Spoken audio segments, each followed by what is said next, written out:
Ihotela ekhethekileko ekhamphasini yeYunivesithi yeMpumalanga ayikho efana nayo. Ihotela le ivulelwe ukuthwasisa abafundi emkhakheni wezokuvakatjhabukelo ngale kwalokho iphalisane nabomakade bona bemkhakheni lo wamahotela. Ihloso yokulu yokuvulwa kwehotela le kukuhlomisa abafundi ngamakghono anothileko nafaneleko. Lolwazi abalithole eklasini bakwazi ukuba ne opportunity ne chance yokuthi bali experience mabasebenza kule hotel. Ihotela le ivulelwe ukuthi ingasetshenziswa ngiwo wonke umuntu. Kazi ukuthonya kwayo kuzokuhlumisa umnotho wezokuvakatjhabukelo beyinikele nabafundi ithuba lokufunda ngokunabileko kezomkhakha wezokuvakatjhabukelo abaseseminyakeni wabo wokuthoma wemfundo zabo.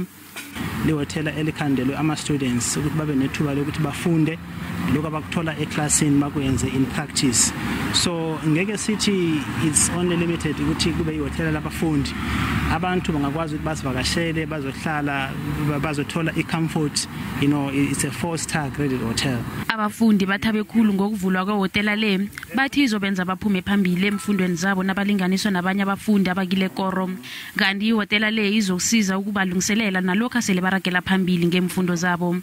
Yona experience enhle ngoba manje sithola ithuba elingathola noma ubani.